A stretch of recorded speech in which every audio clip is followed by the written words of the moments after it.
ত্রিভুজ কি এবং চতুর্ভুজ কি? এই প্রশ্নটা কিন্তু অনেকেরই মাথায় আসে। আবার ত্রিভুজ এবং চতুর্ভুজ নিয়ে অনেক অঙ্কও কিন্তু এসে থাকে।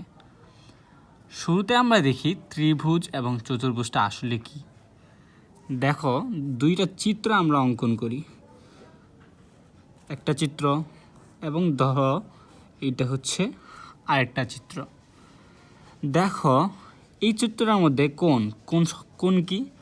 কোণ হচ্ছে এরকম, মানে একটা কোণা, যে কোণাগুলারে কিন্তু কোণ বলে। এই যে একটা জিনিস, এই যে কোণাটা, তার মানে কি এটার নাম কি? এটার নাম হচ্ছে কোণ। তো দেখো, এই মানে চিত্রটার একটা কোণ, দুইটা কোণ, তিনটা কোণ। কোণ কয়টা? তিনটা। এইটার কয়টা কোণ? এই একটা, দুইটা, তিনটা, চারটা। এটার কোণ কিন্তু হচ্ছে আমরা পেলাম চারটা।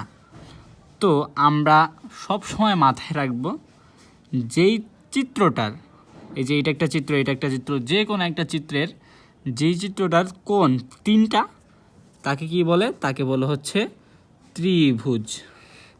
বুঝছ? যেই চিত্রের তিনটা কোণ তাকে ত্রিভুজ বলে, আর যেই চিত্রের কোণ চারটা তাকে কি বলে? চতুর্ভুজ। তাকে চতুর্ভুজ বলে। এখন দেখো, তাহলে ত্রিভুজ এবং চতুর্ভুজ কোনটা? তোমরা এখন অবশ্যই বলতে পারবে যে ভাইয়া এটার মধ্যে তো তিনটা কোণ আছে, তার মানে এইটা ত্রিভুজ। হ্যাঁ, এইটা ত্রিভুজ। এবং তোমরা বলতে পারবে যে এই চিত্রটার মধ্যে কোণ চারটা, একটা, দুইটা, তিনটা, চারটা, তার মানে এইটা ভাইয়া চতুর্ভুজ। হ্যাঁ, আচ্ছা, এটা ঠিক আছে। এখন আসো সূত্রের দিকে। আমাদের কিন্তু সূত্রের প্রয়োজন হয়। অনেক সময় প্রশ্নের মধ্যে আসে ত্রিভুজ কাকে বলে, চতুর্ভুজ কাকে বলে। তো তখন তোমরা কি লিখবা? তোমরা যদি এই চিত্রটাকে মনে করো, মানে চিত্রটা মনে রাখো, তাহলেই কিন্তু তোমরা উত্তরটা দিতে পারবা। কীভাবে দিবা? দেখো, যে চিত্রের, দেখছো এই যে চিত্র, যে চিত্রের তিনটা কোণ আছে, বুঝছ?